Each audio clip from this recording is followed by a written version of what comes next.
Bonsoir à tous et bienvenue dans votre émission La Guinée qui bouge. C'est le 18 avril 1961 que paraissait pour la première fois le premier numéro du quotidien national Auréa.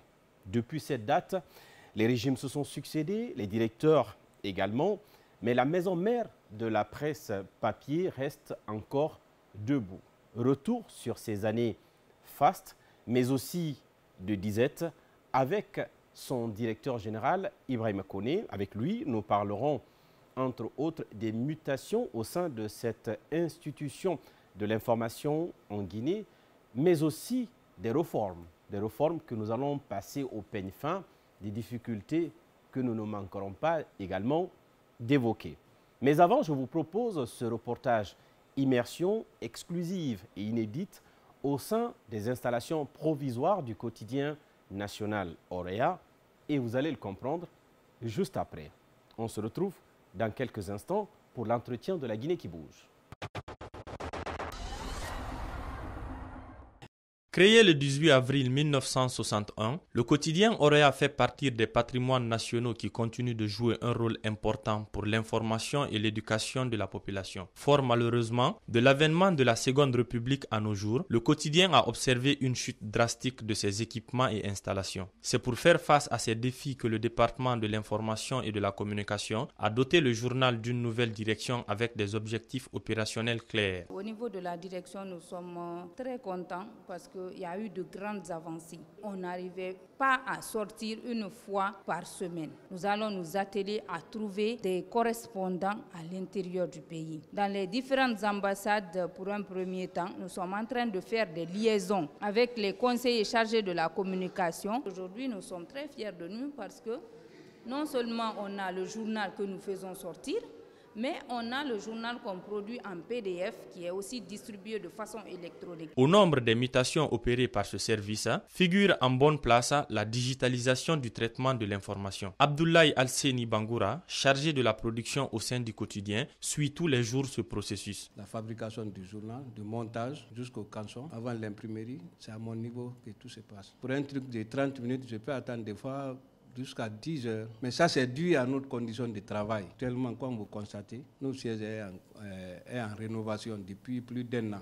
Prenant en compte la concurrence de la diffusion de l'information à travers les nouvelles technologies de l'information, la Direction générale a initié des réformes permettant de rendre le journal plus accessible à la population sur le plan national et international. Le projet que nous avons actuellement à cœur, c'est vraiment de déployer des journalistes au-delà de Conakry. L'appel le plus pressant, nous occupons actuellement les locaux de la RTG Boulbinet. Le principal problème dont nous faisons face depuis quelques années, c'est la rénovation de notre siège. La rénovation suit toujours son cours, mais on aimerait bien que le chantier soit un peu accéléré. La ministre Hadja Aminata Kaba, qui est l'initiatrice de toutes ces mutations, peut se féliciter du travail réalisé par son équipe du quotidien Auréa en quelques mois. Toutefois, il reste important de souligner certains chantiers à bâtir, notamment le statut du quotidien et les équipements.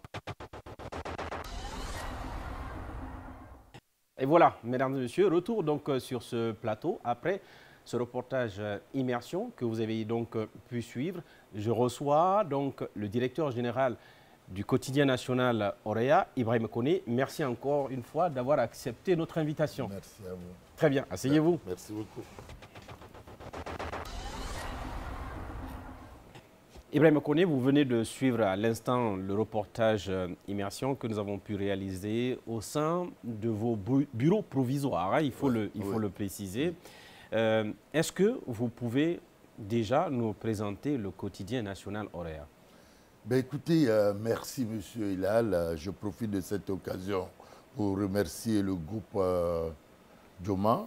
Pour moi, c'est un grand plaisir de me retrouver sur un plateau avec vous aujourd'hui, que j'ai suivi durant ces années votre évolution et aujourd'hui étant l'un des meilleurs présentateurs de notre pays. Et pour moi, c'est un grand honneur d'être aussi parmi ces Guinéens aujourd'hui qui ont eu la chance et la confiance des autorités pour diriger cette prestigieuse institution qui est le quotidien national Auréa. Pour moi, Auréa, journaliste, il faut comprendre, quand on est homme de médias et qu'on est patron du quotidien national de son pays, si vous voulez, c'est le summum qu'on puisse avoir. Alors, Orea, comme vous l'avez dit en intro tout à l'heure, qui avait déjà son nom, Orea est venu le 18 avril 61, ça a été rebaptisé Orea dans le paysage d'antan que le gouvernement d'alors a voulu réellement donner des noms que le Guinéen pouvait se retrouver, puisque avant c'était liberté.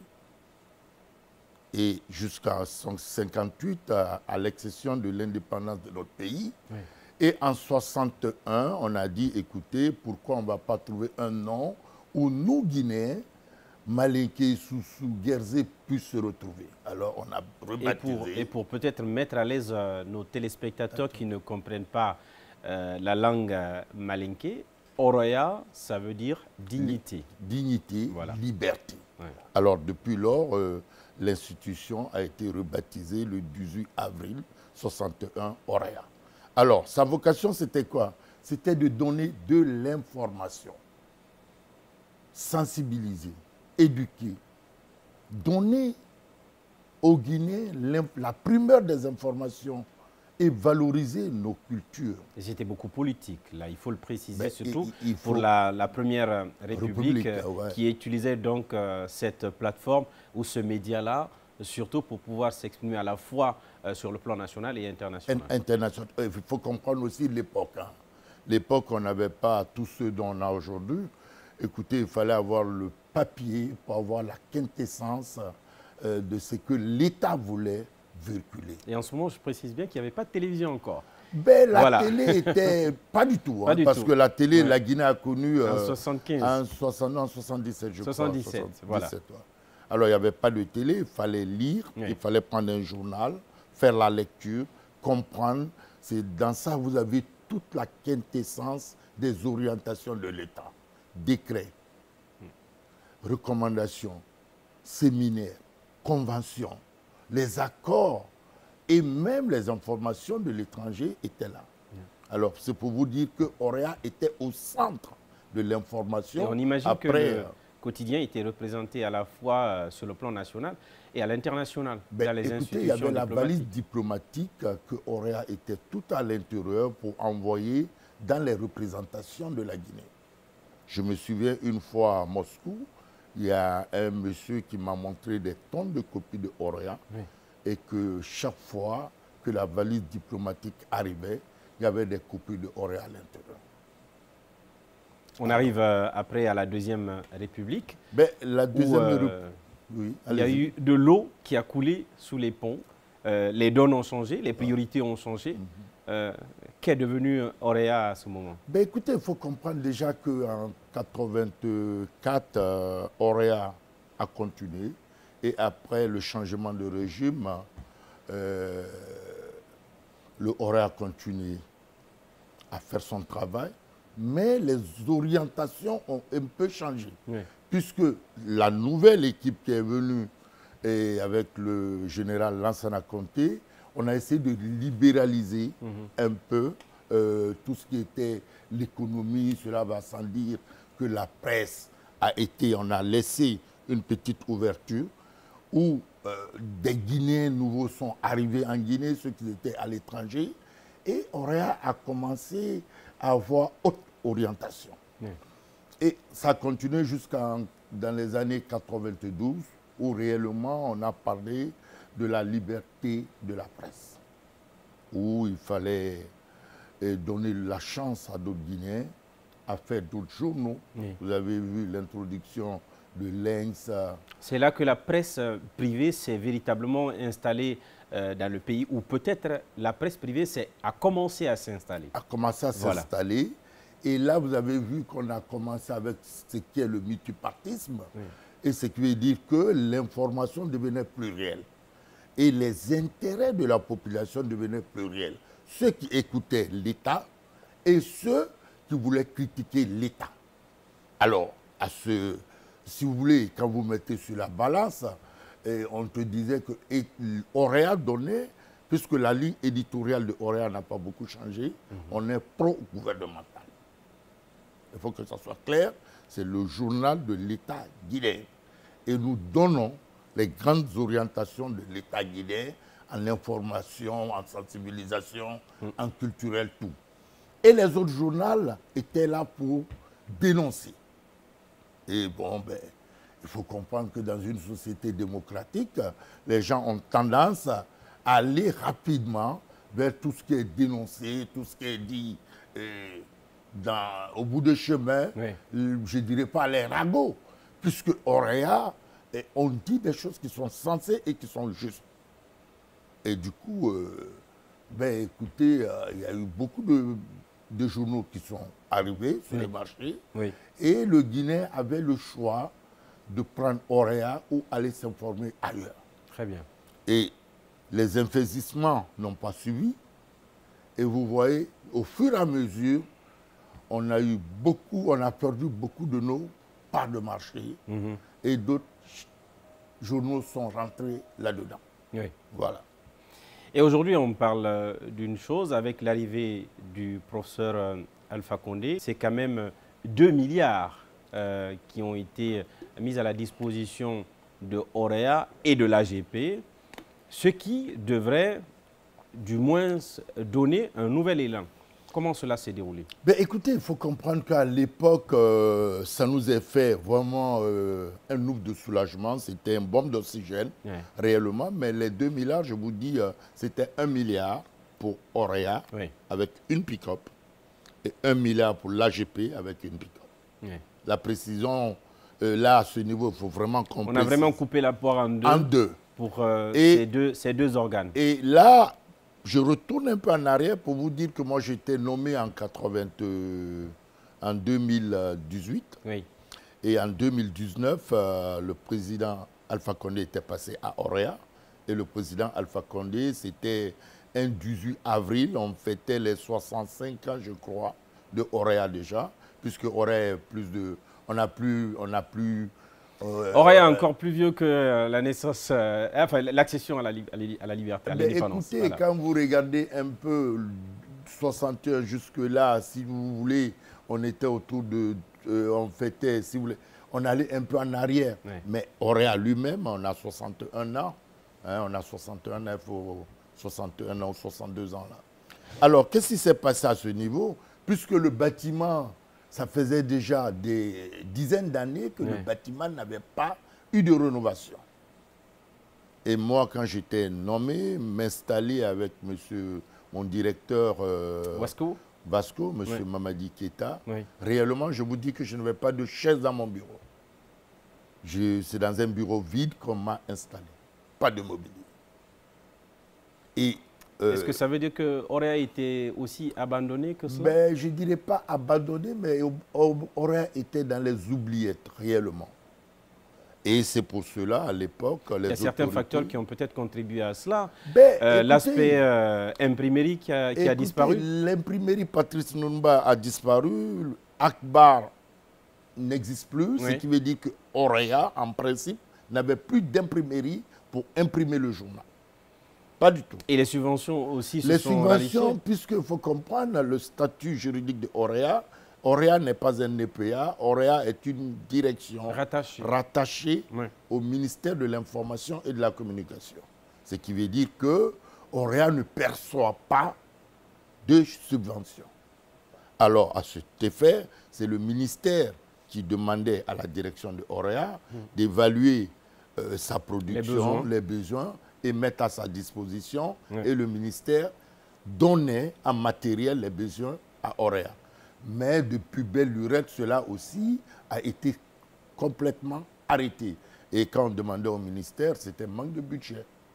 Alors, ça fait que quand nous, on a été nommé, réellement, moi, en tant que directeur général adjoint à l'époque, c'était dans ce sens de relancer Orea. On a fait une semaine d'atelier, on a eu à faire des formations des cadres qui étaient là, on a essayé de retoucher tous les problèmes à l'époque de Orea et on a mis à la disposition des autorités. Est-ce qu'il y a eu des solutions? Ben, les solutions, on a commencé à mettre Orea, on a commencé à tenir compte de Orea dans le budget du ministère à l'époque. Et après, on a pu, avec le milliard qu'on a eu, faire la rénovation du bureau, donner un cadre partielle, puisque c'était une rénovation plus à non, l'intérieur. mais à l'époque, en 2019, on avait rénové notre bureau. Très bien. En 2019. Et on avait déjà mis il y avait tout ce qui était les bureautiques, les outils de travail dans le bureau. Ça veut dire qu'il n'y avait même pas d'ordinateur Quand on me nommait, il n'y avait rien que dalle. C'est à partir de 2019 qu'on a eu réellement à donner encore un peu d'élan à Orea. Pour revenir donc à l'actualité, quelle est la touche aujourd'hui de Aminata Kaba depuis qu'elle a été nommée au sein de ce département? Ben, écoutez, il faut comprendre bien avant Aminata Kaba que depuis l'avènement du 5 septembre, déjà à la prise du pouvoir le 5 septembre, Orea et tout le bloc a été vandalisé. Ça aussi, il faut le préciser. C'est que dans 2019, on a rénové. Vous voulez dire que dans la foulée de la prise du pouvoir Orea a été complètement... Le département de l'information également a été mis à sec et RTG Bolobiné. C'est-à-dire que le peu d'équipement que vous aviez à l'époque, vous aviez tout perdu. Tout perdu. Au lendemain du 5 septembre, le 6 septembre, quand on est arrivé au bureau, sous une pluie battante, on n'a retrouvé rien dans nos locaux. Mais comment on peut s'en sortir après une telle situation? Ben écoutez, je veux dire, il y a la volonté humaine, hein, on peut surpasser. Oui, mais concrètement, qu'est-ce que les autorités du CNRD ont pu faire dans la foulée? Et depuis lors, il y a le chef de l'État, il faut le dire, de passage, qui est passé avec son épouse, visiter les locaux saccagés de Orea à l'époque. Le président avait donné des instructions et ça c'était en 2022, je crois, 2021. Oui. Hein, vers octobre, je crois, avant fin d'année, le colonel était passé à Orea, puisque nous sommes contigus à la base militaire. Au Kamakambo, le camp des forces spéciales. Alors, qu'est-ce qui s'est passé? On a arrêté la production du journal jusqu'en 2022. C'est en avril 2022 qu'on a repris. C'est-à-dire de septembre 2021 jusqu'en avril 2022, Orea ne faisait pas de production. Et cela ne dérangeait pas du tout le pouvoir? Ben écoutez, il n'y avait pas rien. Malgré les promesses aussi du colonel. Ouais. Alors, du coup, qu'est-ce qui s'est passé? Moi, je me suis dit, écoutez, on ne peut pas rester dans cette situation. J'ai encore convoqué les travailleurs de Orea. On est allé faire une réunion dans le bâtiment, dans les rues du bâtiment. Et après, il y a eu les nominations. Mon directeur datant, M. Keita, est allé à la retraite. J'ai été nommé directeur général et secondé par Madame Fatoumata qui est venue. C'est là qui est venue comme adjointe de M. Kodé. Et donc, Madame Silla, que nous avons rencontrée lors de la réalisation de ce reportage, qui nous a aussi présenté le personnel que vous avez aujourd'hui. Depuis cette date, cette première réunion que vous avez eu à faire après que le bureau ait été saccagé et surtout que vous soyez garni en une nouvelle direction, vous avez repris le poil de la bête. Il y a eu des innovations qui ont été apportées. Les parutions ont pu être aujourd'hui maintenues. Vous avez aussi amélioré la forme et le contenu des productions qui se font, qui sortent de ce quotidien, appelé quotidien, mais qui en réalité, je précise, qui ne paraît que deux fois dans la semaine. Dans la semaine. La touche Aminata Kaba est passée par là? Bien sûr que la touche Aminata Kaba est passée par là. Avant Aminata Kaba, il y a eu Mme Rose Paula Pressimon qui a été nommée ministre de l'Information à l'époque. Et après Mme Pressimon, il y a eu Aminata Kaba. Alors, qu'est-ce qui s'est passé? La direction générale de Orea, je vais parler du directeur général et la directrice générale adjointe et tout le personnel, on s'est dit, écoutez, on ne peut pas rester comme ça. Il faut se lever, il faut crier, il faut donner de l'énergie. au journal. Et on a commencé à faire les parutions. Oui. Et il y a eu le changement. On a été convoqué pour la préparation du budget. Oui. On a fait nos remarques. Les ministres se sont succédés pour venir regarder le chantier. Oui. Et on a été relogé à la RTG. Au deuxième étage Au deuxième de la étage, RTG. RTG, le Ouais. bâtiment qui a été aussi saccagé. Alors, du coup, si vous voulez, puisqu'il y a les gens, il y a les femmes, il y a les hommes, et pris de ce dynamisme d'aller à l'avant, des journalistes de grand niveau, le journal a commencé à apparaître. Et aujourd'hui, Ouais. du journal papier, on est passé au numérique. On a un site aujourd'hui qui est très dynamique, Ouais. le www.orea.net.gn. Oui. Et on a créé tout ce qui est aujourd'hui que vous pouvez appeler tous les outils digitaux qu'un journal, Le Monde a ou Oui. Le Soleil du Sénégal a. On a pu travailler. C'est-à-dire la même chose à Orea. qu'en plus du format papier, il y a le format digital Le aussi pour format digital. justement faciliter l'accès à l'information pour vos lecteurs à l'international aussi. Voilà. Oui. Et même la distribution. Oui. Parce qu'aujourd'hui, avec un numéro WhatsApp que vous me donnez, Oui. vous pouvez recevoir le journal complet dans votre numéro, sur votre WhatsApp. Oui. Et aujourd'hui, nous ventilons des milliers de copies en PDF. Très bien. Alors, ça fait que aujourd'hui, quand vous regardez, Orea est présent pratiquement dans tous les bureaux. Oui. Orea est présent dans toutes les cérémonies.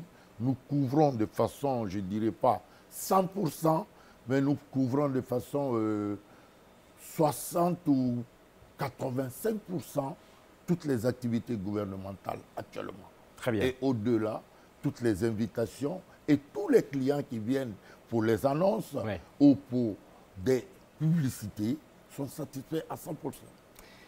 Ibrahim Kone, directeur général du quotidien national Orea, nous allons entamer la deuxième partie de notre entretien. Vous avez parlé d'un certain nombre d'éléments.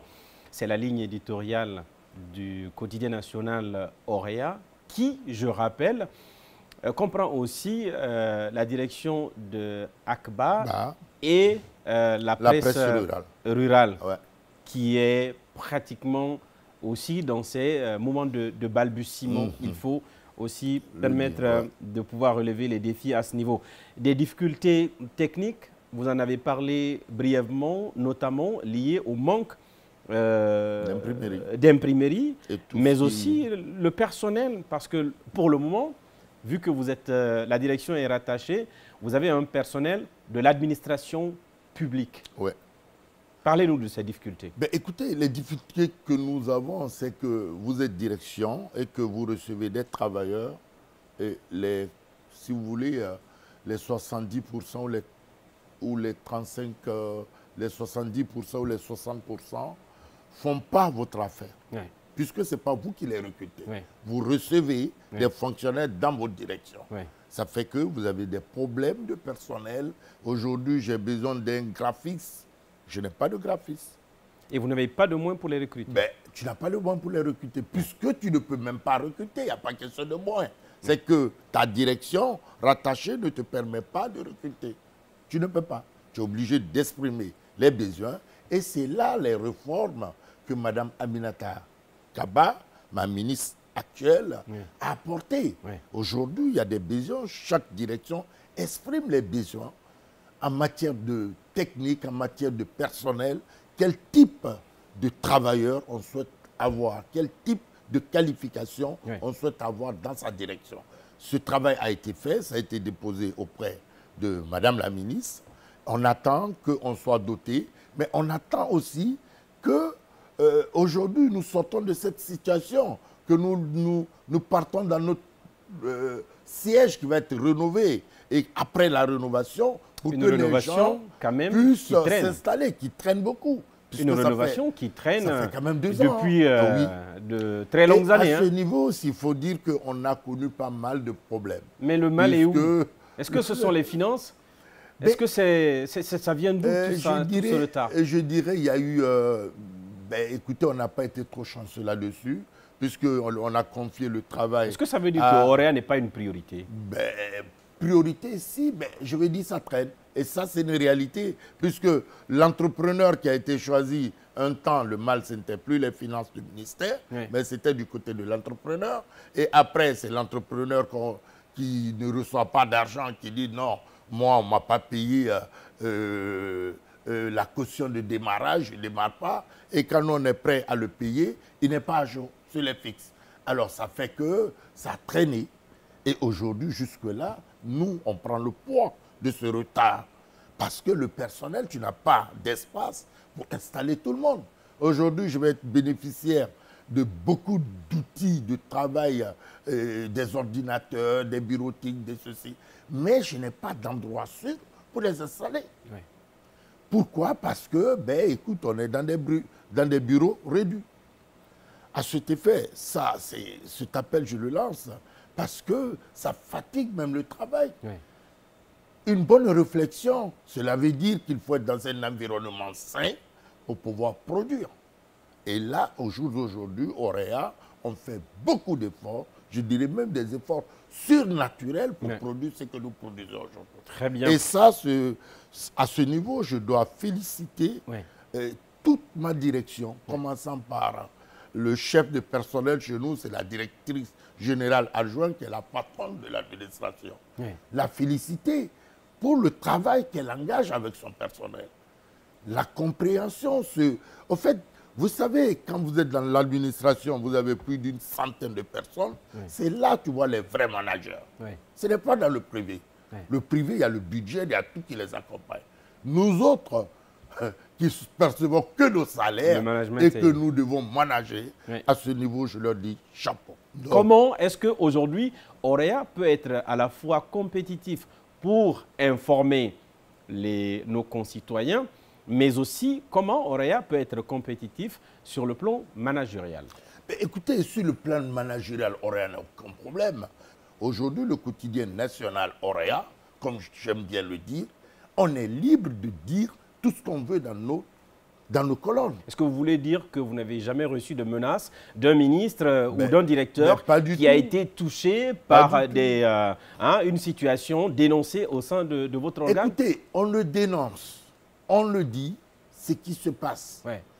Je veux dire, aujourd'hui, on mène des investigations sur des dossiers précis. Oui. On vous le sortira avec des preuves, mais on ne va pas le dire comme, je ne sais pas, tel journal, sans fondement, sans base, jeter l'anathème dans les pavés que les gens viennent se discuter. C'est-à-dire que vous faites là de la diplomatie journalistique, c'est ça? Non, ce n'est pas que de la diplomatie. C'est-à-dire choisir les mots? Non, mais il faut être réel. Oui. Au fait, Auréa, je veux dire, c'est un grand journal qui ne peut pas dire les choses de façon légère. Non. Si nous dénonçons avec les preuves. Si nous voulons dire des choses, sur les principes on doit le dire. De l'éthique et de la déontologie. Oui. Là-dessus, comme vous le savez plus que moi, le journaliste n'est pas un juge.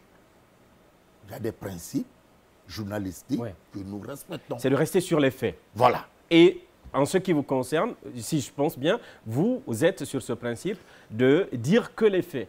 Les faits, et on peut aller au-delà des faits en investiguant. Oui. Et c'est l'investigation qui fera sa conclusion. Ce n'est pas la volonté du directeur général ou un tel journaliste qui a un dossier, qui viendra à la rédaction, j'ai tel dossier, il y a tel truc qui se passe là. Non, je dirais, écoutez, quelles sont les preuves, quelles sont ceci. Ça doit être basé sur quelque chose de très matérialisé, concret et fort.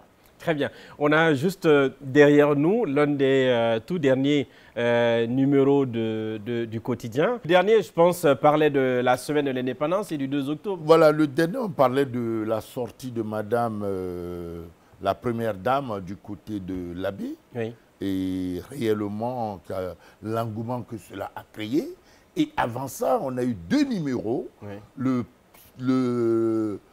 J'ai reçu le numéro du 2 octobre, qui était la fête. Un numéro spécial, j'imagine. Un numéro spécial avec, qui était plus de, je crois, 28 pages et quelques, qui a fait le contenu, si vous voulez, rédactionnel, où j'ai reçu beaucoup de retours, parce qu'on a campé l'histoire de la Guinée.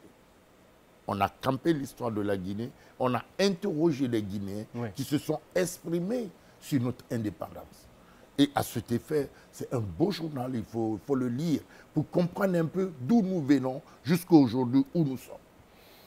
Orea est disponible dans les kiosques. Est-ce que vous pouvez indiquer quels sont ces endroits, ces kiosques écoutez, où on peut avoir les accès? peu de kiosques déjà que Conakry a pour les journaux. Et Orea n'est pas distribué à l'intérieur du pays. Pour le moment, on n'est pas distribué. Voilà pourquoi, dans notre plan d'action 2023-2024, on a intégré cela. Et on est en train de voir, Madame la directrice générale ira bientôt en mission dans toutes les préfectures de la Guinée, ouvrir des points.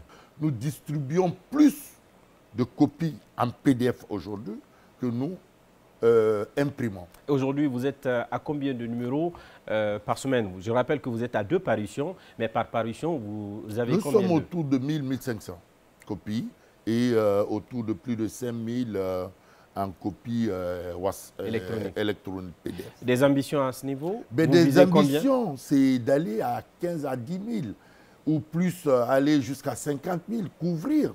Et à cet effet, j'ai un appel à lancer au ministère de l'administration et de la décentralisation pour dire qu'il serait opportun que l'administration dans le pays, c'est-à-dire pas que Conakry, puisse avoir des copies du journal Orea.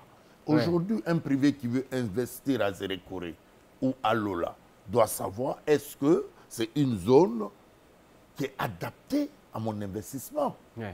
Est-ce que Zérékoré est sécurisé? Est-ce que Lola, comment on va à Lola? Et toutes ces informations, bien sûr. L'administration est bien en place pour pouvoir défendre mes installations.